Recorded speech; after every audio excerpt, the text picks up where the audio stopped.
50 घेणाऱ्यांची category वेगळी आहे.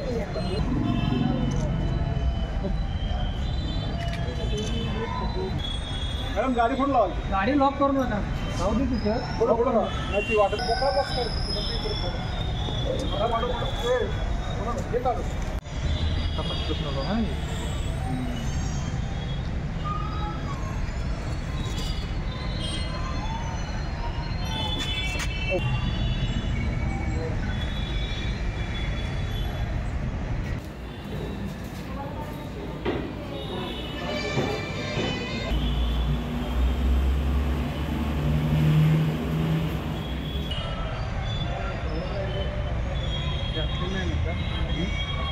नाही.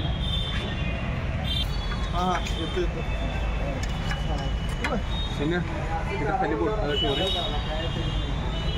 सांगली शहर पोलीस ठाण्यामध्ये दाखल बनावट नोटांच्या गुन्ह्यामध्ये पुढे तपासामध्ये असे निष्पन्न झाले की त्याने ह्या नोटा कॅनन कंपनीच्या अत्याधुनिक प्रिंटरवर छापलेल्या आहेत. ज्या प्रिंटरचा वापर प्रोफेशनल कामासाठी केला जातो, ज्याच्यामध्ये कुठल्याही प्रकारच्या कागदावर, कितीही जाडीच्या कागदावर आणि वेगवेगळ्या प्रकारे प्रिंटिंग करणं शक्य आहे. अशा प्रकारच्या प्रिंटिंग मशीनच्या सहाय्याने तो नोटांची छपाई करत असल्याचे निष्पन्न झालेले आहे. सदरची मशीन पोलिसांनी जप्त केलेली आहे. त्याचप्रमाणे नोटांच्या डिझाईनसाठी अगदी हुबेहूब वॉटरमार्क, त्याच्यावरील ब्रिल डॉटिंग हे सर्व तयार करण्यासाठी जे कम्प्युटर लॅपटॉप त्यांनी वापरला होता, तो लॅपटॉप देखील जप्त करण्यात आलेला आहे.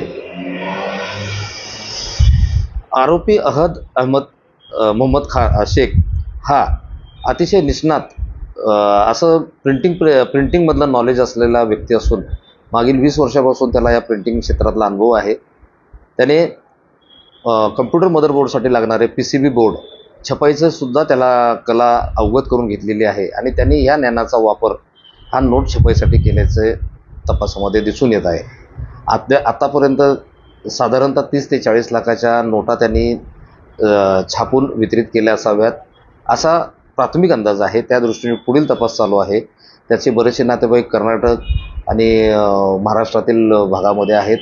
तर अशा ठिकाणी त्यांनी काही मालमत्ता खरेदी केली आहे का, ह्या बनावट नोटांच्या धंद्यातून जे मिळालेले पैसे आहेत त्याचा वापर त्यांनी कसा केला, या दृष्टीने त्याचा तपास चालू आहे.